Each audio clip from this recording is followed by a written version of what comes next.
Yitro, Jethro. So from the time that I became aware of the cycle of Torah, when I had my bat mitzvah at age 33, I had a particular fondness for Parshat Yitro or Jethro.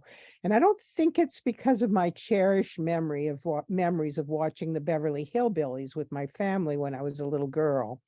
And I don't think it's because of the defining moments of Israelite religion that take place in this portion where we have the revelation at Sinai and the giving of the 10 commandments or the 10 utterances, and the injunction, which is one of my favorite, that we should become a kingdom of priests and a holy people. These are good. These are good. But I delight just as much in the tale that precedes these Epiphanes tales. Shortly after the jubilation that followed the parting of the Yam Suf, the Red Sea, or the Sea of Reeds, Yitro, Jethro, the Midianite priest, who is Moses' father-in-law, as well as his spiritual mentor, arrives to where the people are camped out in the desert. And he brings Moses, his wife Zipporah, and their sons Gershon and Eleazar. And perhaps this is Yitro's first reminder to Moses that there's more to life than being the great leader, something that, we all need to think about. There's more to life than the roles that we play. So here we have Moses and Jethro, Moshe and Yitro, and these two guys are hanging out and they're marveling at the amazing things that have happened to Moses since they were last together, the confrontations with Pharaoh, the plagues, especially the last one. Dude, Moses said, that was heavy. The Exodus, the splitting of the sea, and the revelation of the power of Yud-He Vav-He. As Yitro acknowledges after hearing these miracles, now I know that Yud-He Vav-He is greater than all the other gods. So I just love to picture Moses and his father-in-law hanging out, being guys together. I imagine Moses taking a deep breath. He's able to let down his guard with his beloved teacher, and I can hear him saying, wow, Dad, can you believe what has happened? Do you believe what Yud-He Vav-He has done? And I imagine Yitro delighting in his protege son-in-law's accomplishment and their shared amazement at the power of Yud-He Vav-He, all of which Yitro has heard about way back in Midian. I mean, the word got around. But then the next day, the conversation between Yitro and Moses gets serious. Yitro saw Moses at work, and as it says in the Torah, Moses sat as magistrate among the people, while the people stood about him from morning until evening. So when Yitro saw how much Moses had to do for the people, he said, Ma hadavar hazeh asher ata oseh. What is this thing you're doing? Why do you act alone when all the people stand about you from morning until evening? So Moses confides to his mentor the burden of his role as leader. Moses replied to his father-in-law, it's because the people come to me to Drash Elohim, which we spoke about earlier, to inquire of God. And Yitro says, mano mano, man to man, kavod mimecha hadavar, lo tochal asu levodecha, which roughly translates as, dude, you're doing too much. It's not good for you, and it's not good for the people. It's going to wear you out. You've got to delegate. So Yitro's advice instructs Moses on the art of self-care. This story of Moses and Jethro is placed between the two great epiphanies in the Torah narrative, the crossing of the Sea of Reeds and the giving of the Torah at Mount Sinai. Yitro's advice to Moses is a statement about the price of leadership and how to cope with it. And while it establishes a hierarchy, it creates a framework that is a step down from the despotism of the Pharaoh's system in the direction of a more egalitarian organization of society. A society mandated later in this portion when Moses instructs that all the Hebrew people, not just Moses and Aaron, but all the people should be a kingdom of priests and a holy people. So Jethro's teachings are about sacred caregiving, and they're a statement for all of us about what we must do between the peaks in our lives, between our Red Sea and Mount Sinai moments. If we are to assimilate their meaning and ground them in life's practicality. Here's a little aside. I always think that the fact that Shavuot, the holiday where we celebrate the giving of the Torah, is not on the full moon, where many of our holidays take place, but allows the moon to continue growing as we come down the mountain, tells us, it gives us light for our footsteps as we try to walk back into the world. And as I said, ground these epiphanies in life's practicalities. Reb Zalman said this in his take on the Ve'ahavta. He said that these peaks mean nothing if they don't help us with how you deal with traffic when you are depressed and when you are elated. So we need to be able to use these things in a way that helps us to stay mindful and grounded. So for me, Jethro's priestly counsel is the wise ballast that I need to remind myself that being part of a kingdom of priests does not mean that I am committed to endless giving until, like Moses' experience, kavod mimecha, it's too heavy for me. Caregiving begins with the necessity of self-care. I often say that all we can really do for other people is stand on the narrow bridge with them. You know, the saying life is a narrow bridge, and the most important thing is not to be consumed by fear. And our work as caregivers is to stand with those people on the narrow bridge in the vulnerable moments in which they confront life's profound turning points, as those people did who came to Lidrosh Adonai with Moses. So we need to draw on our own practice, our own self-care. There's a paired connection between self-care and service, between the joys of our own epiphanies and the generosity that we give to others. When Ellen Weiner, Judith Riven, and I were part of the Jewish Healing Center at Metivta, Judith used to talk about the reciprocal healing that was experienced when we sat with other people on the narrow bridge and found our own blessings as we made ourselves available to others. This is the self-care which assumes that the three pillars of civilization are not life, liberty, and the pursuit of happiness, but rather life, liberty, and the joy of interconnectedness. And I thought that that Lyle gave us such an exquisite experience of that earlier. In prescribing a Torah, in prescribing a society, the Torah anticipated the personal benefit regarding happiness and the enhancement to the immune system that accrues to those who are generous and mindful, according to the 21st century research on positive psychology and the science of generosity. Not sure I made that clear. We know now that doing good deeds is good for us. It does help our immune system. It helps us to be mindful. And it helps our brains rewire themselves in order to be able to be more present and more satisfied. So each morning when we sit down to pray, we are told to wrap ourselves in the leather straps of the tefillin, and we recite a blessing of betrothal to God. And it's the same blessing that is repeated by couples during the wedding ceremony. Reb Cantor Mark has a picture that illustrates this, I think, behind him.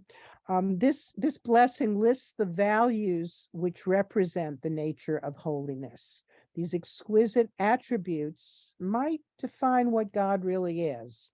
And so here this is. Here's this blessing that we say in the mornings and at a wedding. I will betroth you to me forever. I will betroth you to me with justice, with law, loving kindness, and compassion, and I will betroth you to me with faithfulness, and from this you will know God. So just get that. How do we know God? By committing ourselves to these attributes and these actions that we've just heard about in the Torah, and these qualities of holiness. So self-care and Jewish spiritual practice begin every morning by tethering ourselves to these values, whether or not you wrap yourself with tefillin. In doing so, we remain connected to the world of dreams for which we've just come, in which our soul has been nurtured and cleansed during the night, away from the artifice and facade of the lives we construct in the waking world, where we rise to the roles that we feel compelled to play, some of which are very important. But through the early morning's prayer and the meditation practices, we strengthen those leather straps as we prepare to walk those values into the world for the day. And those values protect us. They are part of our self-care. So here's something that, I don't know, I may have said this in the past, but it's so amazing. Did you know that the word phylacteries, which is the English word for tefillin, has the same root as prophylactic? Tethering ourselves to these values protects us. Day after day, we betroth ourselves to these exquisite attributes, and by doing so, as the prayer says, we know God, and we ground ourselves in the knowledge, in that knowledge, and that is part of caring for ourselves. So if I'm looking for God, I don't need to search much further than this chant. So also part of the morning practice is the daily recitation of the obligations without measure. And I know I must have said this to you 100 times, but I just think it's so important. So this tells us how to put these values into action. These actions also describe God, because all of the things that I'm about to read that are listed in the obligations without measure we are told that are things that we see God doing when we read the Torah. So I'm going to read this, although I'm going to correct the Torah for gender equality issues here. These are the obligations without measure, whose reward too is without measure, and whose fruits we eat in this world, but whose full reward awaits us in the world to come. So it usually says to honor mother and father. I like to say to honor parents, to perform acts of love and kindness, to attend the house of study daily, to welcome the stranger, to visit the sick, to rejoice when couples find each other, as opposed to rejoice with bride and groom, to console the bereaved, to pray with sincerity, to make peace where there is strife, and the study of Torah is equal to them all because it leads to them all. So these are the descriptions of God's actions, and they are also the activities of the priesthood. These would be the concerns of our days when we respond, Hineni, I am here, to the injunction in this parsha that we are to be a nation of priests. At first glance, this just looks like a list of good deeds that we do for the benefit of those more vulnerable than ourselves, who we put our arms around, we put our arms around their shoulder when they're standing on the narrow bridge, forgetting that we're also standing on the narrow bridge. However, a response to Yitro's warning to Moses that you will surely wear yourself out has been subtly woven in. For example, we are told that we should come early to the house of study morning and evening. And I've learned that regular attendance to the house of study just doesn't benefit the synagogue. It's not just a way to get a minyan. The depth of the relationships I have formed with those with whom I have studied Torah sustain my life. The intimate sharing that occurs in the white spaces between the letters have enabled me to see myself more clearly and experience all the benefits of being part of a caring community of intelligent and engaged individuals.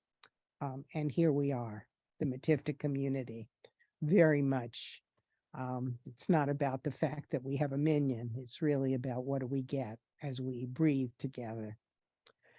Inyan tefillah, which is one of these, one of the obligations without measure. It's usually translated as praying with sincerity. And it could be another way of saying meditating. And, you know, the benefits of meditating are recounted hourly in the media, as are the benefits to the immune system and the well-being of those engaged in these generous actions, like visiting the sick and the other actions that the lines mandate. In my opinion, and I quote Judith Riven again, the reciprocal healing, this mutuality represented by the promise that we will receive our reward in both Olam Hazeh, this world, and Olam Haba, the world to come, is a manifestation of the oneness of which the Shema speaks and which Lyle spoke about earlier so beautifully. So I no longer translate the Shema the way my parents sung it to me when they tucked me in when I was a little girl. Hear, O Israel, the Lord our God, the Lord is one. I never really understood that. But today I see it as listen, humans, listen, people. The thing that we reverence is the interconnectivity. You know, that we're told that every house of worship should have a window. And I was told that it is to teach us not to forget our obligation to the community. But I think that the obligation is also something even more profound. So I hope everybody here, everybody on this Zoom has a window, not just the Zoom window, but I want you to look out that window and find something green to look at. And then take a deep breath, breathing in the gift of oxygen exhaled by the plant. Let it fill your body, as we have been so beautifully instructed to earlier. And then exhale and send the carbon dioxide that is the byproduct of your own respiration to that plant. That plant needs our CO2 as much as we need its O2. There it is, the embrace of interconnectivity that holds the world together. This is the oneness that we reverence. This is the oneness that we call God. Listen, everybody, Adonai Eloheinu.